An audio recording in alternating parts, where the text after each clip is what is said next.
Hi guys! This video is dedicated to Jennifer and Karen from the Midori Traveller's Notebook Resources group on Facebook, because Jennifer asked a question about making your own calendar or diary insert for Midori, because Midori themselves do make calendar or diary or planner, whatever you want to call it, inserts. They've got a few different formats, but her question was about, do you use multiple diaries, i.e. not like do you use a week on 2 pages and a month on 2 pages, or do you use week on 2 pages then switch out to day per page then switch out to week on 2 pages. She meant what happens with the Midori inserts is that they are so narrow. If you can see, this one here is the thickness of a Midori notebook. You can't fit all 12 months of a week on 2 pages in there.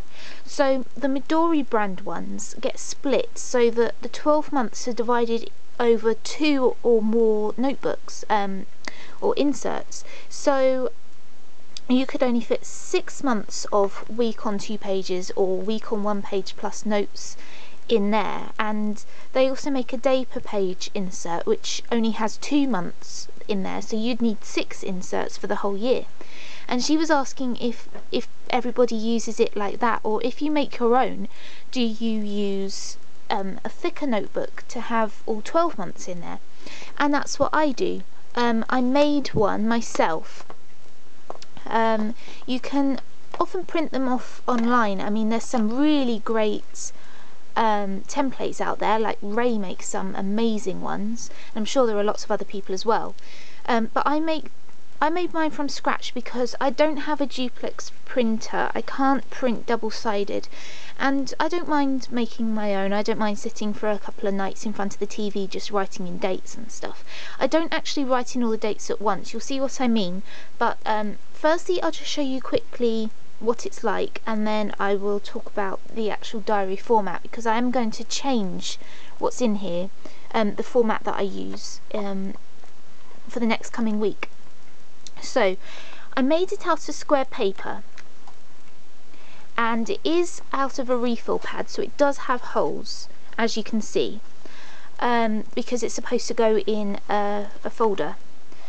And I don't mind that, because what I do is I cover the top strip, the top part, with washi tape, so I don't see the holes. I do see the holes just there because I use a thinner strip of it. It's a technical detail, but you can see the hole, but it doesn't bother me. But you can still see the holes on these pages.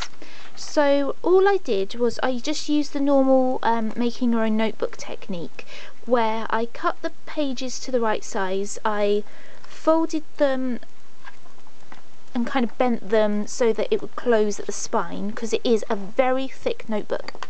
If you compare the thickness of, just hoping it focuses, of this notebook to this notebook, I don't know if you can see because it's not focusing very well, but this one is considerably chunkier than this one, and you can see it more in person. But one of the reasons is because obviously it's got more pages in it, because I did calculate how many pages I would need in order to be able to fit all of the the months and weeks I wanted, but also because Midori makes this with a machine, so obviously they can make it so it kind of more squeezed at the spine, whereas my one, it's just been me trying to fold it.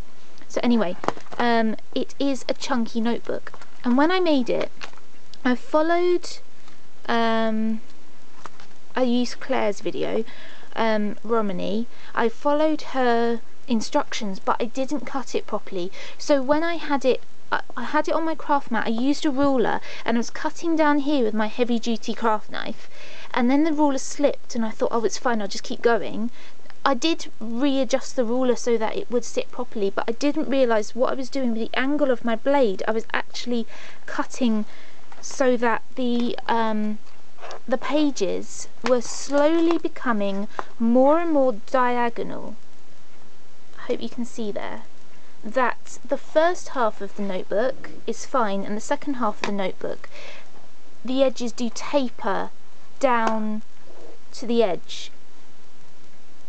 It's noticeable in person, I think, more than on the video, and it is messy, like it is quite rough up there, but I'm trying not to be a perfectionist.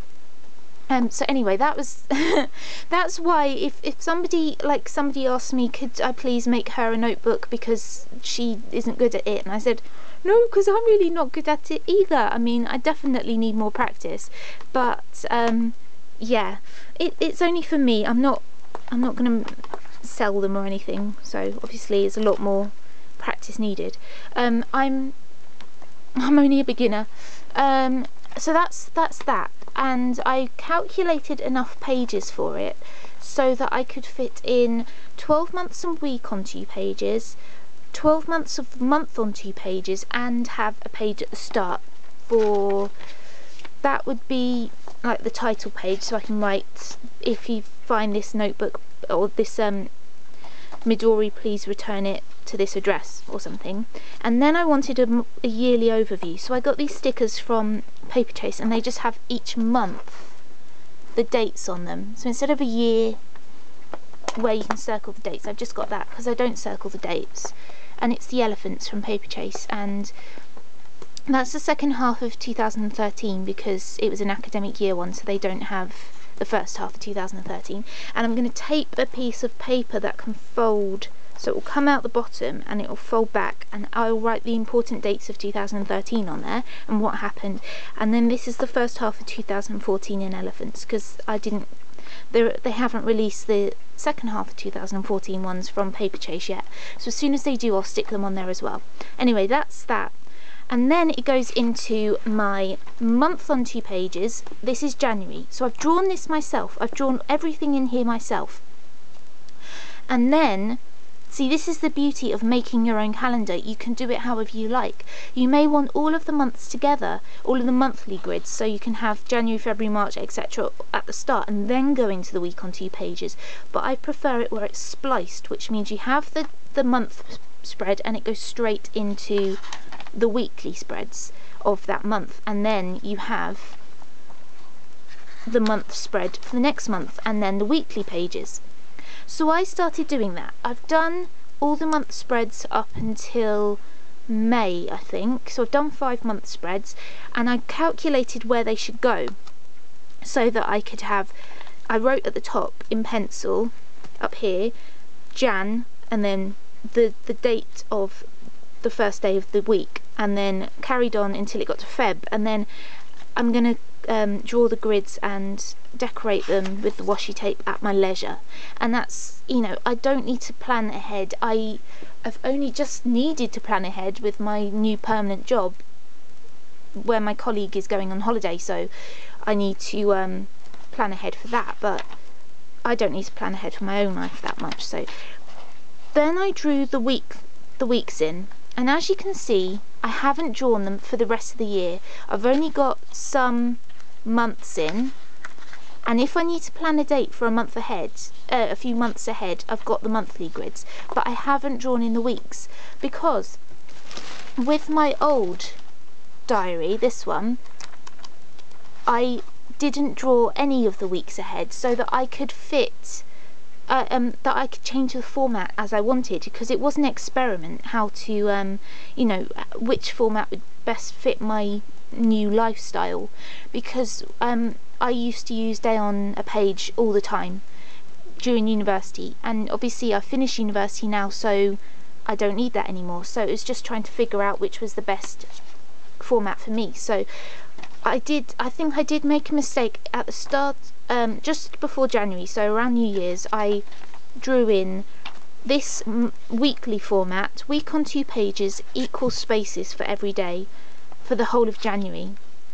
And about 2 weeks in I realised I wish I could change that, but now I'm going to change it for February, and I just have to put up with it for another 4 days. It's now the 29th, so in 4 days time it will be February, or it will be the start of next week, so I can change the format, and I'm going to change it to this one, which I used previously.